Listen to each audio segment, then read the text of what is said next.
Halo semuanya, selamat datang kembali di channel ini. Jumpa lagi dengan saya Vicky Himpong. Aku berharap kalian semuanya selalu dalam keadaan yang sehat. Amin.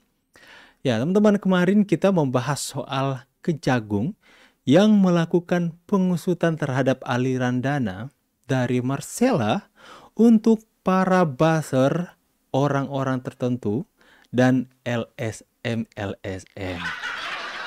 Dan mereka mulai ketar-ketir hari ini. Yang katanya juga teman-teman ya, Kejagung sudah memegang data-datanya. Tinggal kita nantikan siapa yang akan terciduk. Kita tunggu teman-teman ya. Lantas tentu saja publik langsung beropini dan melihat pada rekam jejak demo Indonesia Gelap kemarin. Yang menjadi sorotan adalah para komika. Siapa tuh? Siapa tuh bang yang menjadi sorotan? Yang menjadi sorotan publik ya adalah Hari Kriting. Siapa lagi ya? Abdur, Muhammad Al-Katiri, Ernest, Panji, dan juga artis sekaliber Reza Hardiang. Ya, turut-turut ikut. Kita sudah membahas itu kemarin teman-teman ya. Tentu saja ini hanya dugaan dan asumsi publik usai mendengar berita dari TNI dan Kejagung kemarin teman-teman.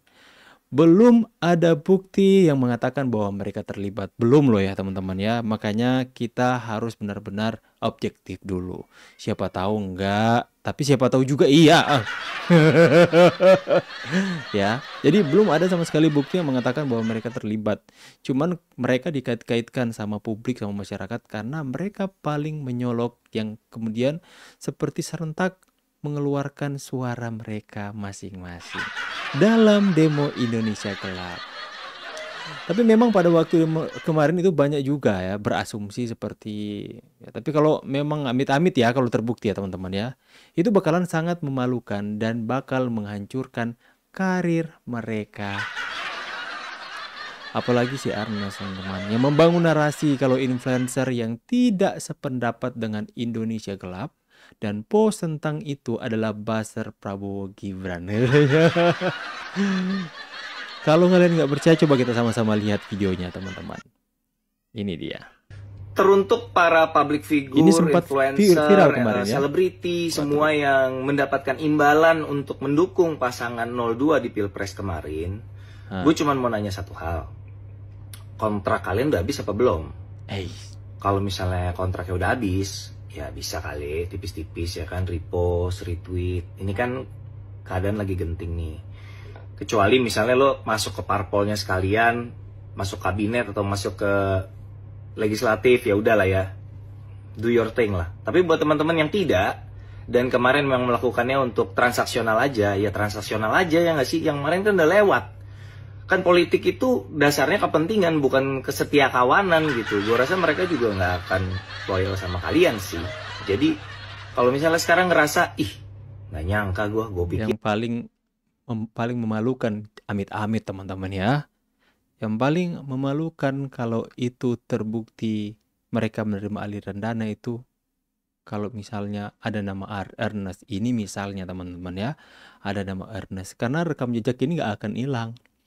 Karena dia mengatakan orang-orang atau artis influencer yang tidak melakukan post, tweet atau menyebarkan tentang Indonesia Gelap adalah buzzer bayaran Prabowo Gibran katanya. Berani nama Anda disebutkan sama Kejagung. Maling, teriak maling. Itulah teman-teman ya. Itu akan menjadi sangat memalukan. Akan tetapi teman-teman ya, dan kini yang paling banyak diperbincangkan netizen dalam postingan kemarin di kolom komentar saya teman-teman ya, seperti ini. Bang, Najwa terlibat juga nggak? Tak lupa mereka menyebutkan nama Najwa Shihab. Itu sudah lama. Yang lalu biarlah berlalu. Nggak boleh lah yang lalu biarlah berlalu. Ya, enak aja kalian bikin kacau, kemudian isu itu sudah mereda, lalu kalian santai-santai aja ya. Ya. Nah, nama Najwa Shihab sekarang itu diseret-seret netizen gara-gara tagar kemarin tuh. Hashtag Indonesia Darurat. Dan isu dana buzzer teman-teman. Ya, teman-teman, nama Najwa kini kembali jadi sorotan netizen itu bukan hal yang tabu lagi. Kok tabu sih? Kali ini publik menyerotinya ya karena keterlibatan langsung dalam penggiringan opini lewat tagar Indonesia Darurat. Yang kemarin beberapa waktu lalu ramai jadi trending topik di media sosial tuh Najwa itu. Ya nggak tahu sampai sekarang apa netizen masih serang dia di sosial medianya atau enggak.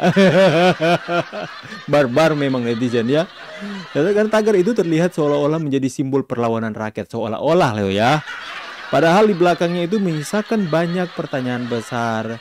Siapa yang mendanai, siapa yang menggerakkan, dan siapa yang sebenarnya diuntungkan.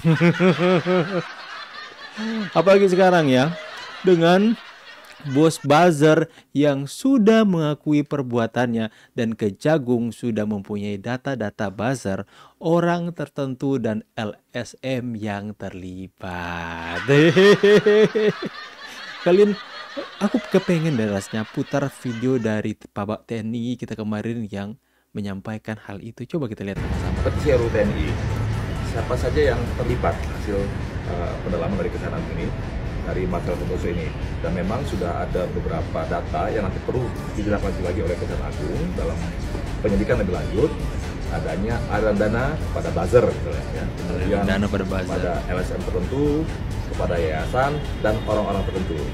Jadi dia sudah mengakui adanya aliran dana 500 juta, 2 juta kepada 2 juta US dollar yang nanti perlu didalami. Ini kan baru pernyataan sepihak dari MS ya, artinya kita perlu dalami lagi. Selama ini dia membuat narasi itu kan tentunya bukan dia sendiri yang membuat, karena kan dia bukan ahlinya, tetapi kan ada orang-orang yang disuruh untuk membuat itu, sehingga adanya aliran dana ke tempat-tempat tadi ya, yang tadi disebutkan ada ke LSM tertentu, ASN tertentu, orang-orang tertentu, para buzzer tadi. Para buzzer. Inilah yang ternyata membuat riuh suasana. Saya tuh jadi curiga loh teman-teman. Itu 2 juta US dollar dibayar untuk LSM atau orang tertentu ya. Kalau orang tertentu pasti orang itu sangat terkenal dan pengaruhnya akan bikin sangat kacau ketika dia bersuara. 2 juta US dollar pak. Itu kalau kita mau beli kopi teman-teman. Kopi yang serenceng 2 renceng. Seumur hidup gak bakalan habis. Mau kalian 2 juta US dollar dibayar? Ya, saya curiga ya. Kalaupun itu dibayar kepada seseorang, itu pasti orang itu pengaruhnya sangat besar, followernya sangat banyak, dan dia ketika bersuara menjadi sorotan publik. Saya tahu, yakin itu teman-teman. Jangan kalian mengaitkan dengan Najwa ya. Saya tidak bilang Najwa ya. Jangan kalian bilang iya. Tapi kalaupun itu mengalir kepada LSM teman-teman ya, saya juga nggak bisa berspekulasi. Tapi yang pasti bahwa data-data yang ada sudah dipegang sama Kejagung dan TNI untuk dilakukan pengusutan lebih lagi untuk benar-benar mengungkap siapa sosok di balik kekacauan yang begitu banyak merugikan masyarakat, banyak menghina presiden, banyak menghina TNI. Mereka harus diusut sampai tuntas teman-teman. Ya, Najwa sebagai figur publik yang punya pengaruh besar ya, tentu sadar bahwa apapun yang ia ucapkan itu akan bergema luas. Tapi alih-alih menjaga posisi netral sebagai jurnalis, netral apanya? Najwa justru memilih menjadi aktor yang memprovokasi suasana dengan memainkan tagar politik yang penuh muatan opini sepihak, yaitu tagar #Indonesia Darurat. Kenapa? Masih ingat soal nebeng? Diserang gara-gara dia bilang Pak Jokowi katanya nebeng pesawat angkatan TNI Angkatan Udara. Diserang lah, Mbak, kamu nebeng di negeri Indonesia ya. Nah, jadi makanya kenapa Najwa Shihab dikait-kaitkan sekarang ini teman-teman ya. Memang teman-teman ya, menyuarakan keresahan tapi juga memancing kemarahan, kecurigaan, bahkan perpecahan di masyarakat. Dan sekarang ketika kejaksaan mulai menelusuri aliran dana buzzer dari toko bernama Marcella. kok Marcella? Biar agak imut dikit ya. Padahal ini penjahat kelas kakap, tapi agak imut dikit bilang Marcella. Ya, tanpa kita pungkiri itu publik teman-teman. Mulai menyambungkan titit demi titit. Sorry. Kok aku salah ngomong terus sih Titit, titik, titik. Publik mulai menyambungkan titik-titik maksud saya teman-teman.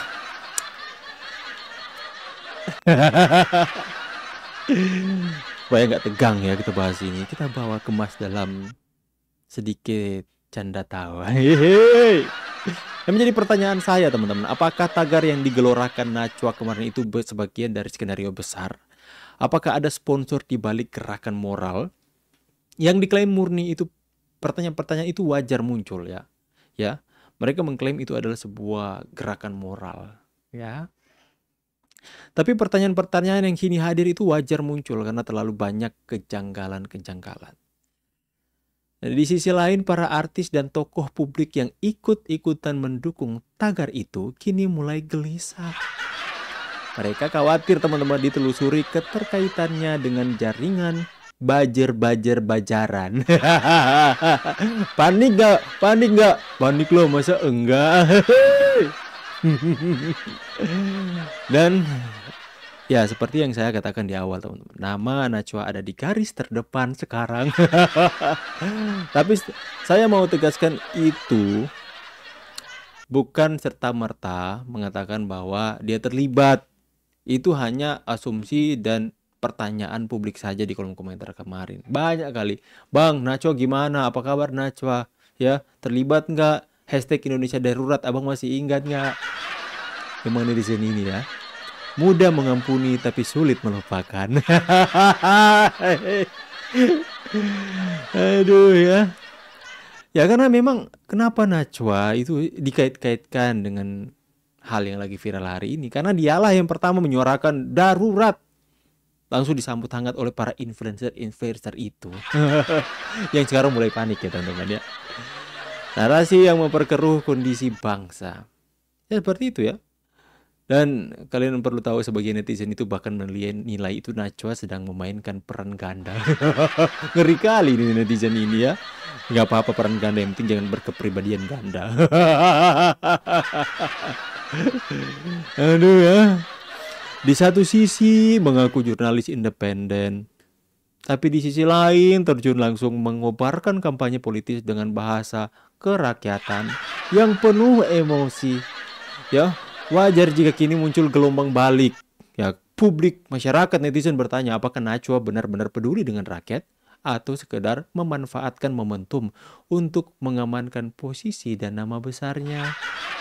Makanya kemarin berkunjunglah dia ke rumah Pak Jokowi. Karena berobat kena gangguan mental, kena mental karena diserang netizen ya. Itulah. Ada sebab, ada akibat. Barang siapa menabur angin akan menuai badai. Bijak kali kau bang. Aduh. Makanya ketika seseorang yang punya pengaruh besar memulai narasi keras seperti Indonesia Darurat, maka ia juga harus siap menerima imbas dari kekacauan yang muncul. Ya, tidak bisa lagi berlindung di balik klaim kebebasan berekspresi.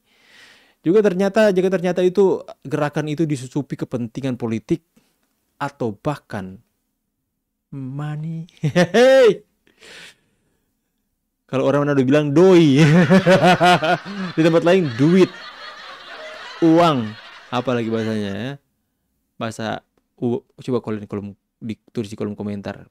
Uang di daerah kalian itu apa? Bahasanya apa? Ya, banyak yang mulai sadar bahwa tagar hashtag Indonesia Darurat bukan lagi sekedar kritik sosial. Itu telah berubah jadi alat framing, tempat di mana emosi masyarakat dipermainkan.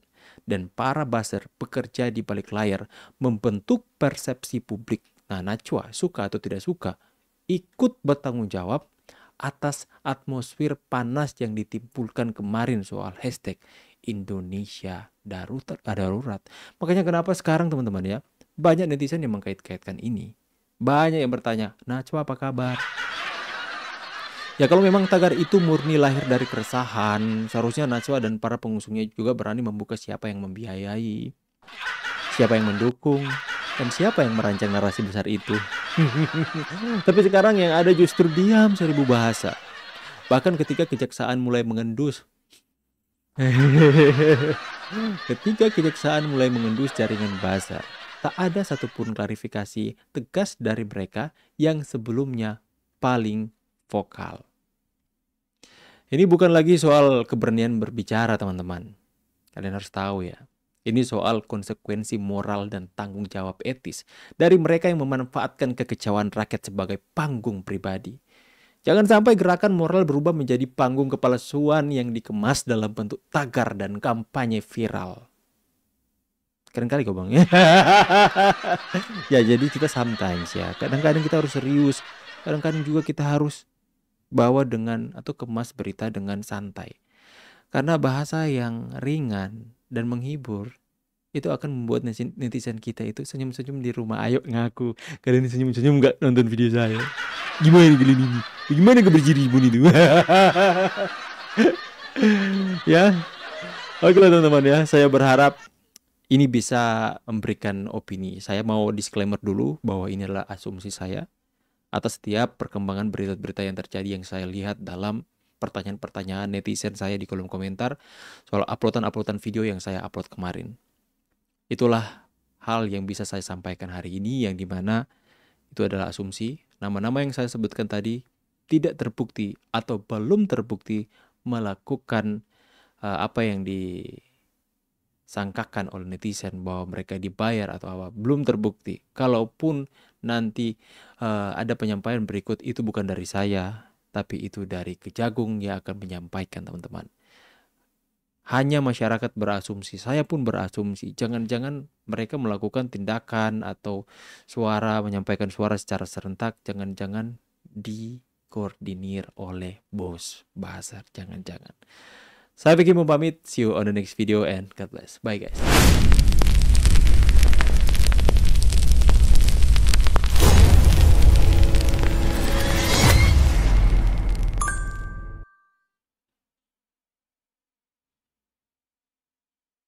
Gravy make a splash like Pippin. Shit, that's nothing. Splash. Everybody call me Big Pimpin'. No, I ain't.